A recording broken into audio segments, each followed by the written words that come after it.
Welcome into KSL Sports Rewind, our 5A playoff preview. Thank you for joining us, everyone. Jeff Hansen, my name is Dane Stewart. 5A, Jeff. We had some teams with first-round byes. We had other teams that were playing games. Well, now we're down to 16 teams left, and we've got some great matchups this week. Might also throw some discussion in there about eventual potential state champions you'll want to stick around for. But, Jeff, when you look at second-round games in the 5A state tournament coming up this week, what game has you most excited? This is a tough question. There's a few that I'm really excited for. I'm going to go up north for the first one. I mean, really, I could talk about 3 or 4. But Westfield and Box Elder, I think that's a game that's going to be a lot of fun. I think you're going to see a lot of points. I love what Westfield has done this year. And seemingly, out of nowhere a little bit, Westfield had a rough first year last year. Nobody really knew what exactly to expect from Westfield this year. But, man, the Longhorns look good. Eilertson at quarterback has been fantastic all year. Coach Jones has that program going in the right direction. And then Box Elder just does what Box Elder, it seems like we forget, but every single year Box Elder continues to produce. And it's the ground attack with Judd Howells that has been so impressive to me. When these two teams played earlier in the year, I think Box Elder got the best of Westfield, but Westfield's been playing very good football of late. That was a great first round game for Westfield in a back and forth game against Viewmont that came down 41-34, came down to the fourth quarter, and Westfield really kind of put the clamps down. They're playing good ball, man, and I think that they could go up to Brigham City and get an upset win, a little bit of a revenge game for them. But Box Elder, man, you got to stop Judd Howells to do it, and nobody's really been able to do that yet this year. That game could be a lot of fun. I'm excited to see how that plays out. Brigham City always shows up. That will be a fun environment to play a high school football playoff game in. That's a good one, and we kind of missed this when we were talking last week, but Westfield just came off the Jones Bowl. Eric Jones and Drew Jones brothers going head-to-head, and Westfield, you mentioned, got that last-minute win, or last 2-minute win, I should say. That was a back-and-forth game, heck of a battle in that opening round. Let me go to one that this just feels too early, Jeff. It's kind of like, when Thriller comes out the first weekend in October, or when you see Christmas decorations before Halloween. Orem Tipview, second round. What is going on? Like this feels like, Christmas in July. This is not when we're supposed to be talking about this game. But look, the start of Tipview this year, well off pace of what we've seen in historical years. We knew it would take some time, but as they kind of found themselves and started to find positions, things would settle down. It has settled down for Tipview. And you look at what they've done the last couple of weeks, really since that Springville loss, they beat PG, they beat Spanish Fork, and then just having beat Wasatch. And then this is a Tipview team that now kind of settled with Tuolone and company. I don't know, Jeff. I mean, that first battle against Orem was tight. It was 22-9. We know the rivalry when these two play. And to throw records out when these two play, it's a 4-13 game.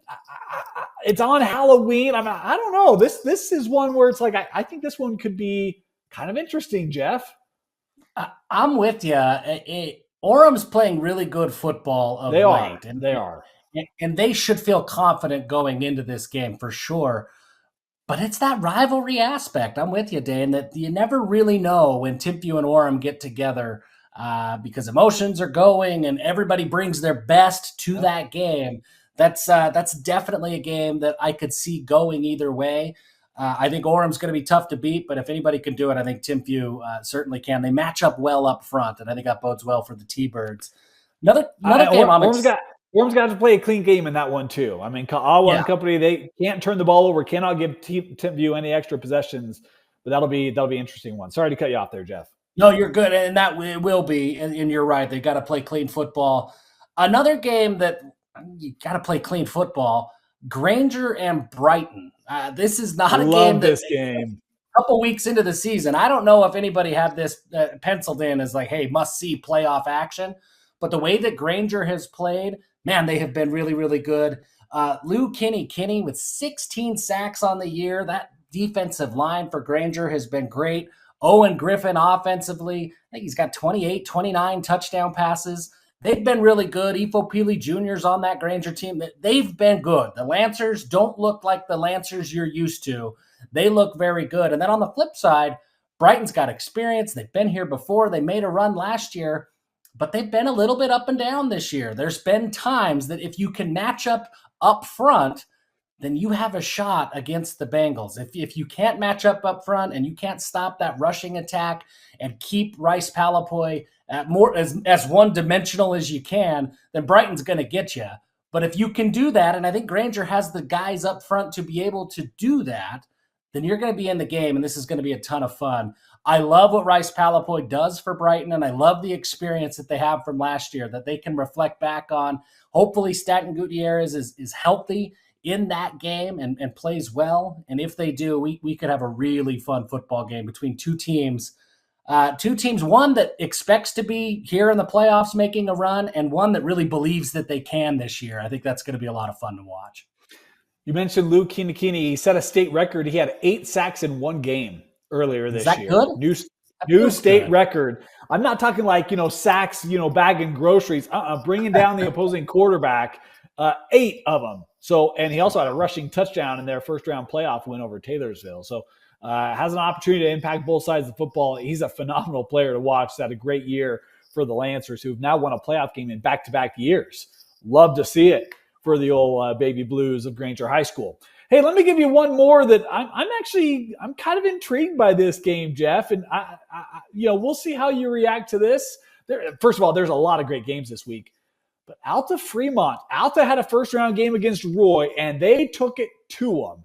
Dropped 49 points, one of the highest point totals they've had all year long.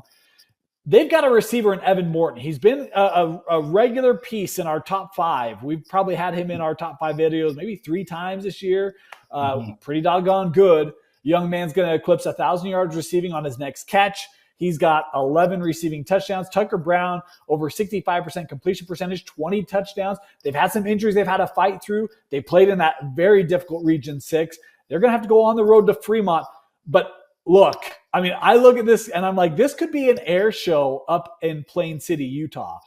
You've got, Tua Tagovailoa and his best friend Moa. You've got Tucker Brown and Evan Morton. This is like, I don't know. There's something about me that if Alta can find a way to move the football as they did in the opening round, and they did in region play. They lost games, but they were in so many of those games, scored points in those games, just couldn't make plays late to win. I don't know, Jeff. I know it's 2:15, but again, it's Halloween. Crazy things have happened. And here's the other thing that's hanging out there a little bit. Alta loses at home to their rival Brighton late in the season. Who would they get if they beat Fremont? Potentially Brighton right around the corner. I don't know. This is one of those that I think could be really close. Look, I think Fremont's the favorite in this matchup, right? They're the 2 seed. We've seen that offense. We know how good it is. I'm just saying if you don't pay attention to Alta, pay attention to Alta, Fremont, because the Hawk team going to be coming off a lot of confidence. They've got playmakers. This could be a really, really sneaky good second-round game. I'm with you. I think it could be too. Alta could score. And when Alta's going well, you got to keep pace. Now, Fremont is built to keep pace with just about anybody, right? I think the only team that has really been able to slow them down when they are healthy has been Corner Canyon this year. Everybody else, Fremont's been able to keep pace, but they will give up some points along the way, and Alta is equipped to take advantage of that. I'm with you. I think that could be a really good game. I don't know. I'm excited to see how that one plays out because offense won't be, you won't be hurting for offense. There's going to be a lot of offense in that one. I think there could be some offense in that one. Jeff, look, when you look at this tournament, we talk about how deep 5A has been all year long, how competitive it's been at the top all year long. Is there a favorite that you think exists in these 5A state tournaments? All your top seeds are still in it. Is there a favorite in your mind in 5A?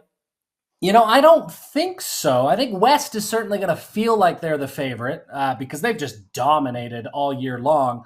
Schedule hasn't been as tough as maybe an Orem's schedule has or Springville's. So I don't know that there's a clear-cut favorite. You look at it 6A or 4A and there's Ridgeline and Corner and everybody knows to kind of circle those guys as the favorite. I don't think that's the case in 5A. In fact, I look at this and I'm looking at a potential, third round quarterfinal matchup between potentially Bountiful and West. that Bountiful defense, that could be that's a game that maybe the first overall or the first 1 seed to go down could come then. Bountiful with their pedigree from last year, that nearly that whole defense comes back. If Siaki Fekitoa is healthy, Hudson Malmrose has started to come into his own at quarterback. Maybe Bountiful could do it, but then I look at West, and somebody called Louis Hamilton Cadillac Hamilton in a conversation I had earlier this week. I don't know if that's his formal nickname, but if not, it should be. It's going to be tough to slow down West. If they can beat Bountiful, then you look at them and maybe they're cruising into the state championship game, right? I mean, so you could go a number of different directions with this, but I look at this Springville team sitting there as the 3 seed. I look at their path, and I think they've got to feel pretty good about how that bracket shakes up to them, the way that they play of just stout defense and that rushing attack. Really, that's like a 3-headed monster on the ground. The Red Devils, if I'm picking this bracket, I think the Red Devils might be my personal favorite. They've only lost 1 game, and it came down to the wire against Orem this year. I think that's where I look at as my favorite, but man, there's 5 or 6 teams that could be the favorite in this one. Well, I like that, Jeff. That's not a bad take at all. That Springville team has been super, super tough. The thing you got to love, though, I mean, we talk about Alta. They played Springville this year. I think that was a 1-possession game. You mentioned the Orem game. That was a 1-possession game. Springville has won a ton of games. A lot of them have been close. And so that's great for Springville, right? They found a way to win games late. But man, that also means there's some competitive balance in 5A. Should make for a really, really fun tournament.